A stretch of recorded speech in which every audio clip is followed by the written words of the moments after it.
welcome to the Scholar Progenium. Today I want to talk to you about a unit that for the longest time would sit out game after game on my shelf. However, recently this guy has certainly secured a place as one of my favourite anti-tank options in the whole of bolt action. That's right, it's the Panzerschreck.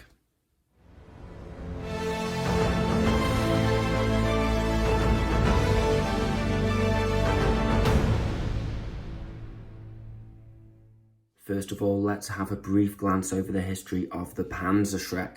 Now, it was based on the American bazooka, which was originally captured in Tunisia at the end of 1942. However, the Germans decided to increase the caliber quite significantly from just over 50 millimeters all the way up to 88 millimeters.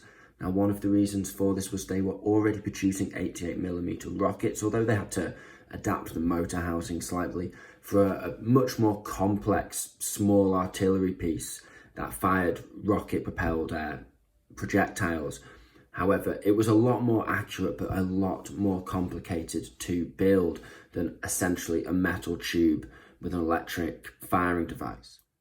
Now, because of this increased caliber, one of the disadvantages was a lot more smoke was produced from the weapon, and on top of that, the rocket motor burnt after the projectile left the barrel of the weapon system. And what that meant was, originally, before the faceplate was added, the blast guard, originally it was just a metal tube, German soldiers were trained to wear a gas mask and were issued with heavy gloves to protect them when firing this weapon.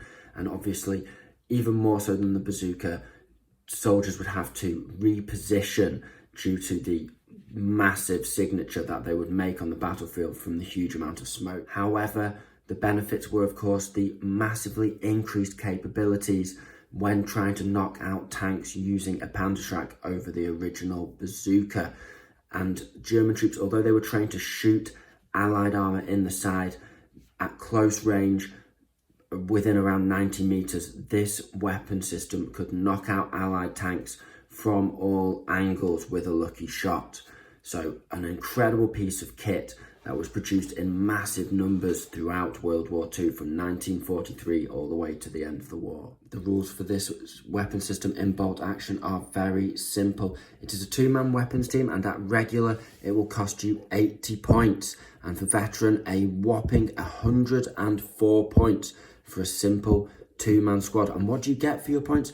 Well, you do get a very impressive weapon indeed. It's +6 penetration all the way out to 24 inches. And of course, you can advance and shoot the weapon if you so wish. So the capability to knock out almost any tank in the game at a 30-inch range is quite good. And because it's a shaped charge, it does not lose any penetration value for shooting over half range. So it's going to be hitting at a +6 all the way out to the maximum range. Let me start off by talking about why I don't like the Panzerschreck team. Well, it's very straightforward, really. First of all, it's extremely expensive for a two-man team. That's around 10% of your army list, give or take, if you're playing at 1,000 points. And a small team, even if it's veteran, is very easy to pick off. A sniper can take them out with one lucky hit, or they're very vulnerable to small arms fire, which your opponent is going to have a lot of available to them. The second reason why I don't like the Panzerschreck team is at that price point, it's eating a lot into your anti-tank options. If you're taking this Panzerschreck team, you're not going to have a lot more anti-tank available to you because you need to start spending points on killing off infantry. It is an infantry game, and you need your DACA, you need your veterans, and so on and so forth. And so you can't really afford to take one of these and another really good anti-tank weapons team. If you're taking this unit, it's got to do the heavy lifting in terms of the anti-tank role. The third reason why I don't like the Panzerschreck is kind of compounded by the other two, which is that as a weapons team, even if just one of the members of the crew get killed and they survive that order check to stay on the board, which could just wipe them out in one go anyway, just taking one casualty. But even if they survive that, then they are going to be at a -1 to hit without the loader for the rest of the game, which is a massive disadvantage with a one-shot weapon, and not something that gets suffered by tanks if they're your anti-tank, or armoured cars if they're your anti-armour weapon slot, or even by field guns unless they take a lot more casualties. So they really are vulnerable. They are very difficult weapon systems to use. So why am I such a huge fan of the Panzerschreck team considering all these disadvantages? Well, it all started with my Finnish army. You see, for over a year I've been collecting Finns now, and they do not have the variety of anti-armour options that the Germans, or basically any other faction apart from the partisans, possess. Now, the Germans are spoilt for choice. They don't need to take the Panzerschreck, so I was never forced to get good with it or really appreciate it as a unit. But when running my Finns, it's either this guy or a Stug. That's basically it in terms of effective anti-tank. So if I'm not running my Stug, these guys are carrying the weight of the anti-armour on their shoulders for my Finnish army. And from learning to use these guys, I grew a true love for the unit.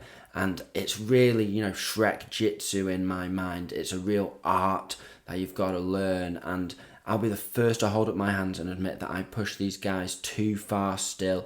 I'm still sort of pushing the envelope with them and finding out the limits of their capabilities. Now, with a simple mistake, you can get them killed very easily, and that can really end up throwing a game or making it a very difficult game to win if you get these guys killed in a stupid mistake.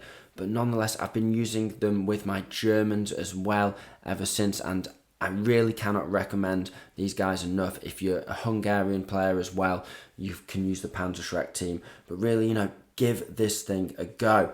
Now, let me talk a little bit about how to get the most juice out of this unit. So I found the main trick to getting the most out of the Panzerschreck team is understanding that there are two sides to this weapon system. One is in a defensive capacity, and the other is in an active tank hunting role. And it's balancing these two forms where you find the sweet spot where you really start taking heads. So let's talk a bit about this in more detail. So in the defensive posture, you're effectively acting as mobile aerial denial. Now, what does that mean? Well, essentially, as you're moving your units around, or where you've got key essential units or positions you want to take, defend, etc., then you're going to be able to stop tanks from rolling in and bullying your units, because you've got that decent range that you can reach out with, and you can support your units because this is very mobile, unlike your traditional field gun. For example, the 17-pounder, which I've got right here for the Brits. Now, not only is it more mobile, so instead of sort of picking a position and being like, you can't put tanks here, I'm going to shoot at them, you can really just move wherever your forces need to go. And not only that, but it's easier to line up shots because you can plan ahead and you're not going to block off shots, which if you've got a traditional field gun, if you move further down towards the opponent's side of the board, or depending on the game, then it can sometimes mean that you can't take a shot with that field gun because you're blocked off by friendly units. But with this unit, it can take a good firing position and it can sort of set itself up and avoid that issue, which is a massive advantage. So when you're in this defensive posture, perhaps acting as area denial for a few infantry units that are pushing up on an objective or something like that, then your number one objective with the Panzerschreck, and the thing to keep at the forefront of your mind, is to keep them alive and safe. This doesn't mean you don't want to give the illusion of risk, where your opponent is going to waste a dice here or there in activation shooting at the Panzerschreck, but you need to be ready to go down, or you need to be in decent enough cover and far enough away that they're at no real threat, because when the time comes, you are going to want them at full strength with the loader there to guarantee that hit. However, this defensive posture in itself is not going to be enough. You're going to need to be ready to go on the attack with the Panzerschreck team. And when you switch to this offensive role, it can be in sort of two ways. One is you're putting the pressure on your opponent and they need to get their tank in and doing some real damage and start, just they're taking risks with their tank. And you're waiting for them to take those risks. You force their hand, and then you put the Panzerschreck up into your main front lines. You take that shot and you knock the tank out. in doing this, you want to set up the Panzerschreck so it's got the chance to take a couple of shots. So what do I mean by this? Well, they're going to have infantry fighting your infantry. You want to make sure that you're taking activations into account. You might want to take that assault a dice earlier to try and clear off an infantry unit. So if you expose your Panzerschreck, they can't knock it out if you miss with your first shot, so you can live to take another one. So things like that. So it's really about integrating it in combined arms with your frontline units when the time comes to strike. The reason why I mention having to take a couple of shots is because unlike most anti-tank units where you really want to be shooting within half range, because this guy's half range is only 12 inches, if you're shooting a tank that close, you really are in the thick of it. You could well be surrounded by enemy infantry, and there's just going to be a lot of DACA that can take you out. So a lot of the time, you'll be dashing and taking your first shot on a 5-up if the tank's in the open and you're over half range, and then your second shot will be on a 4-up, and between those two shots, with a little bit of luck, you should get the hit you need. And with +6 pen on the side of a tank, because you can put these guys in really good positions, or even on the front, you're knocking most tanks out, or at the very least glancing them, and that's a minimum of 2 pins, and forcing them down for the rest of the turn if they haven't already activated. It's all well and good, however, talking about taking it as a steady approach and forcing your opponent to make mistakes, but sometimes things just don't go your way, and maybe you're having to go out on an active hunting mission with your Panzerschreck. Well, with that, I've got a couple of tips to keep in mind so you can get the game back in your control and knock that tank out. The first one is that although it's extremely expensive, if I'm going to take a Panzerschreck, almost always take a veteran Panzerschreck. The fact of the matter is that this guy is going to draw some fire, and when the time comes for him to take his shot, he's going to be at risk, and he's not guaranteed to always kill first time. So being veteran can just give you that chance to stay in the game, take a hit, yet you get a pin, but then you activate, throw that pin aside, and take out the armor that you need to. My second tip is to keep an eye out for enemy assaults.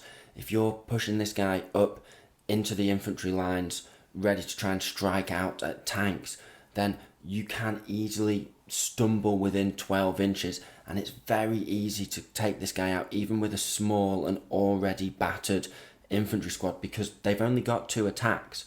So just be aware of that and keep your eyes open.